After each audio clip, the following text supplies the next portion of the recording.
Hello, YouTube. So, this is going to be a little different than usual. This is a little bit late, and I had a hard time figuring out how to angle my weird camera setup to be able to film the Leverless on my lap in a way where you could see all the buttons and see my hands, but I think I figured it out. Usually, I would be doing a replay review for my awesome channel member, Ragnarok, but he actually requested this past month that I do a little intro to playing on Leverless instead, because he is learning how to play on Leverless. I'm going to be covering a lot of classic input shortcuts that you can still use as a modern player, but as a modern player, obviously the button layout I'll be explaining is on the modern control scheme.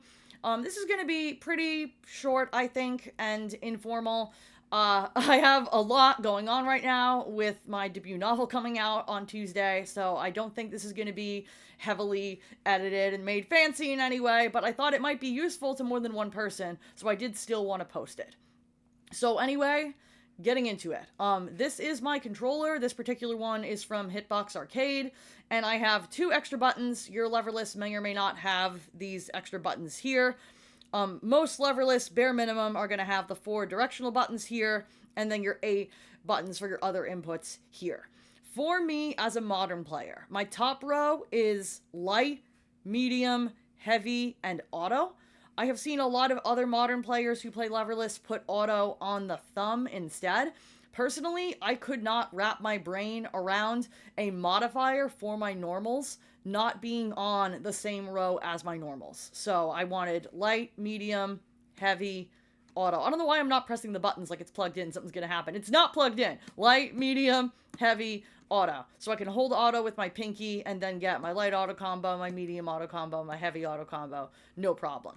For my thumb, I actually have thumb as the built-in modern parry macro, primarily because I find it much easier to input drive rush and to do drive rush cancels off cancelable normals with my thumb. That just personally felt natural to me to hold down with thumb and then do my double tap forward in either direction to be able to get my drive rush inputs. This is what I used for my special button. Or wait, is it? Now I'm thinking about it. Yes, it is. This is what I use for my special button, so all of my single direction special moves are here with my directional inputs. This button used to be my DI button originally. Specifically because it's an awkward place that you kind of have to think about moving one of your fingers to. And I first switched to Leverless as a freshly platinum Street Fighter 6 player, which feels like a lifetime ago. I went from rookie to platinum, I learned Leverless, and now I'm an ultimate master player. Go figure.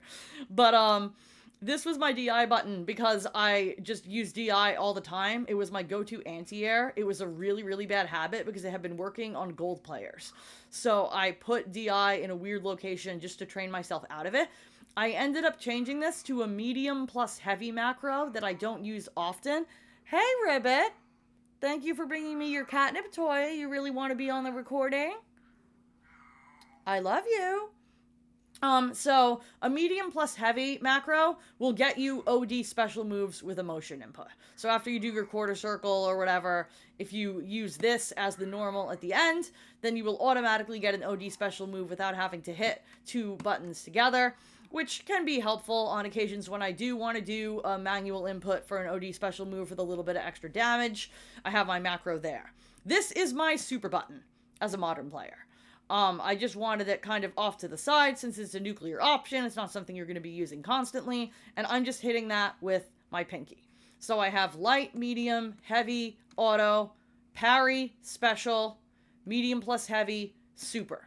My 2 extra buttons, I put DI ultimately down here on the button that is right next to my parry button for a couple of reasons. For one thing, the DI input can also be drive reversal out of block stun, and often I am parrying when I am blocking, so then I can just kind of fat finger the DI with the parry button to get the drive reversal instead of them needing to be separate inputs where I have to think about multiple fingers. Dexterity is not my strong suit. I play modern primarily because I am diagnosed with dyspraxia, which is a coordination disorder. Fine motor skills are not my strong suit. It's really overwhelming to my mental stack to do everything with manual inputs. So I tried to design my personal button layout to be as minimally stressful on the mental as possible so that I'm thinking about the buttons as little as possible. And having DI here also means that just as a panic reaction, I can just like lean on it with my thumb. I don't actually have to move anything.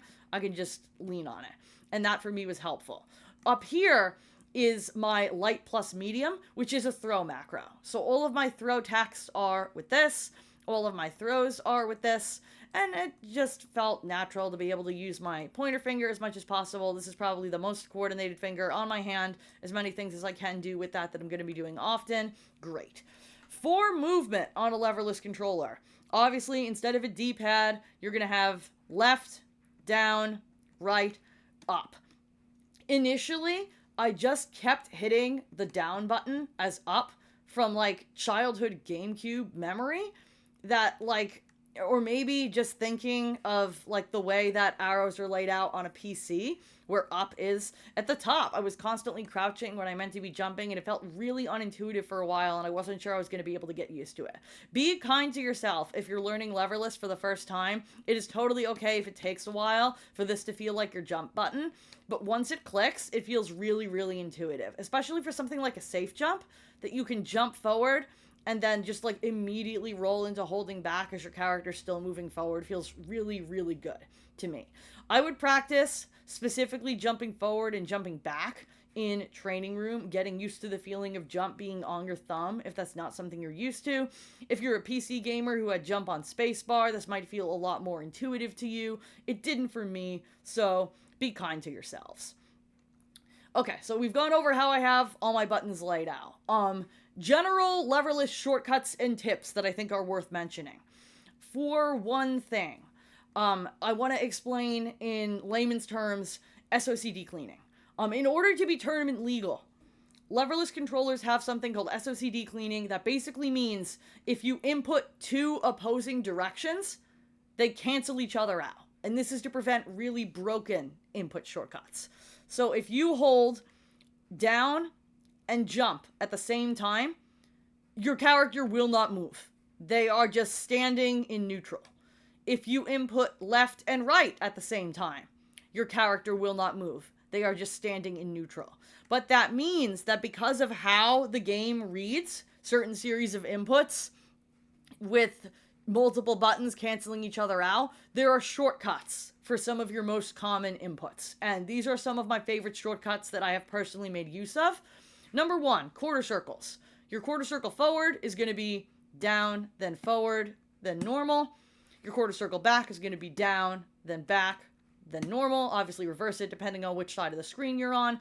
Often, if you were walking forward, you can get an accidental DP when you try to go for that quarter circle forward for that fireball, because a DP input on Leverless is forward and then down plus forward. So if you were walking forward and then you try to do a fireball, a lot of times the system's just going to give you a random DP, and that can be really frustrating. The best way to deal with this, and I find this also helpful if you're canceling into a special move off a forward normal, like Marissa's forward heavy kick into light gladius, just do a full half circle instead of the quarter circle. So you've been walking forward, you want to do a fireball, do left, down, right, not just down, right. And because you went all the way to the other side before you hit your normal, this will give you a fireball and not a DP every single time. And that goes both ways. And I have found that really helpful on the occasion that I do want to input manually for Marissa. One button Gladius being a neutral input means I don't use this often, but especially for playing a zoner or a fireball character like a Shoto, that's something that's probably going to come up a lot. And I think that's a really helpful tip and one of the best ones people have given me. There is a really neat option select that Hitbox Arcade posted a while back that I always think of as the Dr. African tech. I don't know if it was actually his invention or not. But perfect parry changed partway through this game's life cycle, that now, if you perfect parry a mid or a high, you have to be stand blocking to get the perfect parry. But if you perfect parry a low, then you have to be crouch blocking. I do not like to wake up stand block. It makes me feel very vulnerable. I don't like not blocking my toes. It's really uncomfortable. But sometimes you want to feel like even if you mistime your wake up perfect parry, you're still blocking low. But if you time it correctly, you want to be blocking high to get the standing perfect parry. If you are holding crouch block, which is down and then the direction that is backwards wherever you're standing on the screen. I'm assuming player one in all these examples. If you are holding crouch block and you then tap up and parry on the same frame when you get off the ground, then if they did a low, you're just going to normal parry it. But if they did a high, you have the crouch block behind it, but it will give you a standing perfect parry. And that is my favorite way to perfect parry on wake up. If I am aiming for a standing perfect parry, I would definitely recommend getting used to that in training mode. DPs are one of the most common things that you're going to be using shortcuts for. I don't do manual DPs often, except for a certain safe jump that I use that I can still only input on player one side. But I have tried every shortcut and then some because of my difficulty with DPs, so I know what all of them are. For one thing, obviously the main way you're going to do DP is forward, then down, then forward. 1, 2, 3 button. Sure. However, if you hold down and double tap forward into normal, that's still a DP. If you hold forward and double tap down into normal, that'll give you a DP. My personal favorite way to do a DP involves holding multiple buttons. You are holding forward, then you begin also holding down without releasing forward, and then you tap up plus normal at the same time. This will give you a 3-frame DP that is basically as fast as a modern DP if you do it correctly. And you can do the same thing on the other side of the screen. I actually find this one easier on player 2 side because then you're just rolling straight from left to right. It would be and that is my personal favorite way to do a manual raw Superman punch as Marissa if I want to do heavy to cross more ground, or if I want to do light at close range to be less reactable. That is my absolute favorite way to do DPs. Supers. I still personally don't do manual supers. I would definitely benefit in the damage department from doing them more. It's still really overwhelming to my mental stack, and I can't do it reliably under pressure. I can only do it some of the time in training mode, but I do intellectually understand it. The best shortcut that I have found for supers, which I found in a Brian F. post, is you begin, this is for double quarter circles. You are holding forward, then you start also holding down. Then you release down without releasing forward. You tap down and back and release, and then normal. So it looks like, you see, even here you can see my dexterity having issues with it, but hold, release, tap, normal. I'm gonna make sure I triple check that. I'll include like a link to that blog post in the description if I can find it, because it definitely is something that's helpful to hear in words as well. But that is a reliable way to do a double quarter circle without having to actually do 1, 2, 3, 4, 5. That you can just do 1, 2, 3, 4. 1, 2, 3, 4. And it gets you a very reliable cancel, since this is the first quarter circle, this is the second quarter circle, then button. Most of my coordination issues are in my left hand, which is why motion inputs are so difficult for me. I have very fast and generally accurate dexterity on the right hand. If you ask me to do, even with like these 2 fingers, I can pretty reliably be like, on this hand, like, not really. It kind of feels like using someone else's hand. It almost feels like this finger's asleep all the time. Like, there's just a delay there. So, I really don't do manual supers, but if you want to, that would be how to do them.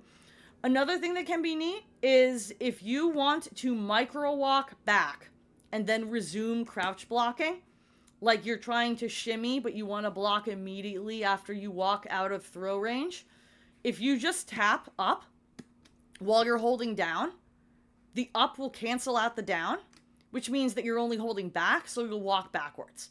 So for as long as you're holding up, your character's walking backwards, and then as soon as you release up, you are back to crouch blocking, which is really good for micro walks back. That's something I stole from a Chris F video, because apparently everyone useful in the FGC has an F at the end of their name for their content. So I hope this was useful as an intro. Generally, I would recommend just drilling inputs until you can get 5 or 10 in a row on both sides when you are learning inputs in a new format. It is okay to experiment with how you assign your buttons when you're first starting out. I changed my button layout a bunch during the first week and a half before I settled on what I wanted to do in the long run. I personally find Leverless the most intuitive way to play fighting games, especially if you played an instrument like the piano, which I did for 10 years. It is much easier for me to comprehend inputs as basically just piano notes and dialing in and feeling the rhythm of my inputs instead of having to jerk something around on one side of the screen in a way that I just can't do with really strict motor control. So hopefully this was helpful. Ragnarok, if you have any other questions, feel free to drop them in a comment or bug me in the Discord. I hope everybody has a great week. And I will see you on the other side after my book launch on Tuesday.